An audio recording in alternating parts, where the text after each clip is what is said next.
They are not coming for your silver. Let me repeat that because it goes against everything you have been told in the last 48 hours. They are not coming to your house. There will be no knock on the door at 3 in the morning. There will be no federal agents demanding you open your safe. Why would they do that? That is messy. That is dangerous. And frankly, that is the old way of doing things.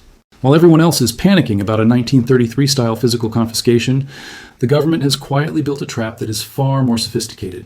You are looking at the front door, waiting for a raid, but the theft is happening right now inside your bank application. The green confiscation has indeed begun, but it does not look like soldiers taking your coins. It looks like a notification on your phone. It looks like a transaction declined message. It looks like a 90% windfall tax automatically deducted from your account before you even touch your profits. You see, the competitor channels are right about one thing. The government is desperate. They have passed the legal framework to secure critical minerals for the energy transition. They have admitted they do not have enough silver, platinum, or palladium to build the solar panels and missiles they need. But they missed the most important part of the puzzle. They missed the how. In this video, I'm going to show you the digital chokehold. I'm going to explain why Executive Order 6102 was the playbook for the 20th century, and why financial exclusion is the playbook for 2025. I will walk you through the 3 phases of this new strategy. And most importantly, I will give you the updated counter strategy. Because if you are preparing for a physical raid, you are preparing for the wrong war. You need to prepare for the digital freeze. Let us begin. To understand the trap, you must first understand the desperation of the hunter. Why is this happening now? Why is there suddenly a massive legislative push to control critical minerals? It comes down to simple math.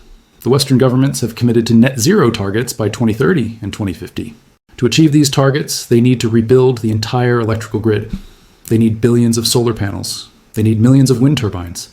They need electric vehicle batteries in every garage. Here is the problem. The physics do not work.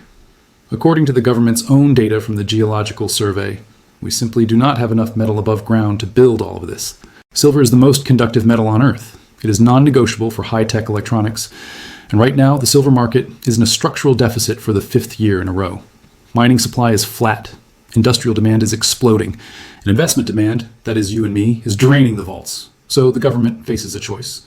Option A is to let the free market work. If they did that, the price of silver would skyrocket to $300 or $500 an ounce to balance supply and demand. But if silver goes to $500, their green energy transition becomes too expensive. They cannot afford to build the solar farms. Their entire political agenda collapses. That leaves option B, control the supply, suppress the price, and force the holders of the metal to release it into the supply chain at a price the government sets. This is where the new legislation comes in. The Critical Minerals Strategic Reserve is just a fancy name for a government stockpile. But since they do not have the metal in the ground, they need to get it from the only place it exists in abundance: private hands. That means you. But here's where the competitor's script got it wrong. They assume the government will use force. But force creates resistance. Force creates black markets. Instead of force, they are going to use friction. Let me introduce you to the concept of the walled garden. In 1933, Franklin Roosevelt had to physically seize gold because money was physical. If you had a gold coin in your pocket, you had purchasing power that the government could not control. But today, 97% of all money is digital.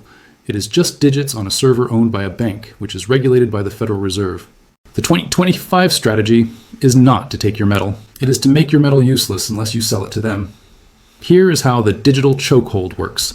It relies on the integration of 2 systems: the FedNow Instant Payment Network and the new ISO 2002 Financial Messaging Standard. These systems allow for programmable money. They allow banks to flag specific types of transactions in real time. Step 1 is the off-ramp blockade. Right now, you can take your silver to a local coin shop, sell it for cash, and walk away. But the war on cash is accelerating. They are lowering the reporting limits. They are making it suspicious to withdraw or deposit more than a few $1,000s.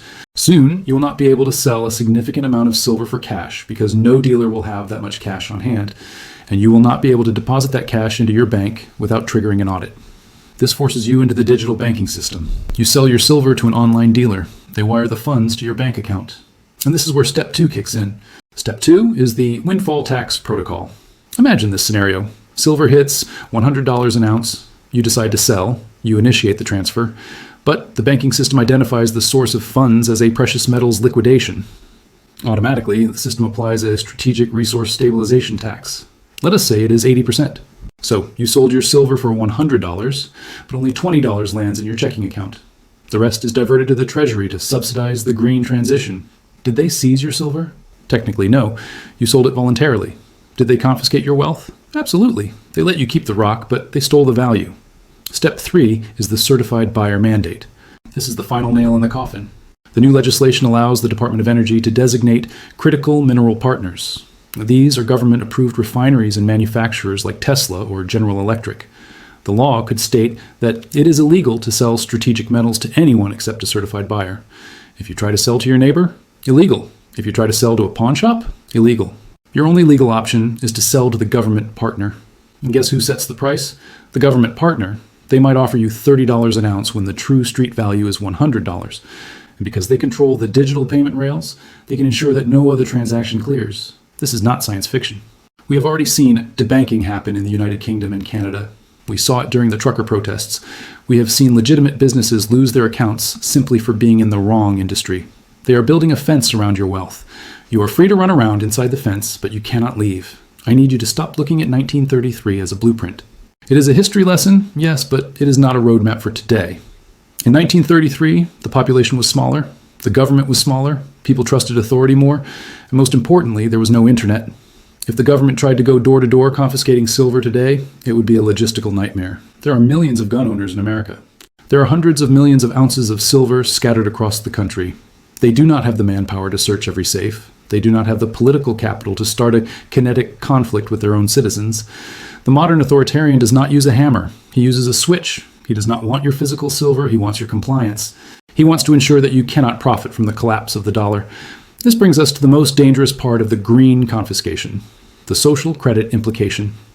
The legislation uses language about national security and environmental emergencies. This frames silver hoarding not just as an economic act, but as a moral crime. If you hold silver, you are betraying the planet. You are holding back the renewable future. By framing it this way, they justify the financial penalties. They make you the villain.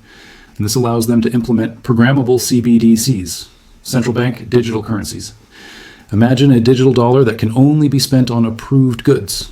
If you sell your silver, the money you receive might have an expiration date, or it might be restricted, so you cannot use it to buy more assets. You can only use it to buy food and pay rent. You're trapped in a consumption loop, unable to build wealth. This is the gap that the other experts are missing. They're worried about losing their metal. You should be worried about losing your freedom to transact. So, now that we understand the real threat, the digital financial freeze, how do we defeat it? We have to pivot our strategy from hiding the metal to protecting the exit. Strategy number 1, the private peer-to-peer network. You must build relationships with local buyers and sellers now, while it is still legal and easy. Find a local coin shop that operates in cash. Find a community of like-minded individuals who trade goods and services. If the digital banking rails are blocked, you need an analog network. You need to be able to trade your silver for lumber, for food, for labor, without ever touching a bank wire. Silver was money for 5,000 years before the internet existed. It works perfectly fine offline, but you need a network to use it. Strategy number 2, the junk silver advantage. The government is targeting strategic materials. They are looking for 9999 fine silver bars. They are looking for industrial-grade bullion that can be melted down for solar panels. They are less interested in old U.S. coinage. Dimes, quarters, and half dollars minted before 1964 contain 90% silver. But legally, they are money. They are historical currency. It is much harder for the government to confiscate or tax money than it is to tax a commodity. Junk silver is fractional, it is recognizable, and it flies under the radar of industrial requisitions. Shift a portion of your stack into constitutional silver. Strategy number 3, the small ticket. Liquidation plan. Do not wait for silver to hit $500 and then try to sell your entire stack at once. That is a red flag. That triggers every alarm at the IRS and the Treasury. You need to liquidate slowly in small amounts over time. Stay under the reporting thresholds. According to the current laws, dealers often have to report cash transactions over $10,000, but digital flags can happen at much lower amounts. Be consistent, be small, be invisible. Do not be the whale that gets harpooned. Be the school of fish that swims through the net. Strategy. Number 4, international diversity. If you have significant wealth, you cannot keep it all in one jurisdiction. The competitor mentioned offshore vaults, and they are right, but you need to go a step further. You need a bank account in a jurisdiction that is not part of the Western Financial Alliance. You need options outside the dollar system. If your domestic accounts are frozen or taxed, you need a lifeboat that the U.S. Treasury cannot remotely deactivate. The window is closing, but not in the way you think. The window to buy silver is still open. The window to secure your privacy is what is shutting down. The green confiscation is not about agents and windbreakers. It is about algorithms and data centers. It is about redefining property rights so that you own nothing and they control everything. The bill has passed. The framework is live. The technology is being rolled out as we speak. You have two choices. You can wait for the official announcement, by which time your accounts will already be flagged. Or you can act now. Audit your privacy, build your local network, diversify your holdings, and stop relying on the banking system to be the guardian of your wealth. The bank is not your vault. The bank is the trap. I will be tracking the implementation of the Windfall tax protocols closely in the coming weeks. There are rumors of a pilot program starting in January. You do not want to miss that update. If you want to stay ahead of the digital dragnet, make sure you are subscribed. Click the notification bell so you are alerted the moment the new regulations drop. Do not let them freeze you out of your own future. Stay vigilant, stay private, and keep stacking.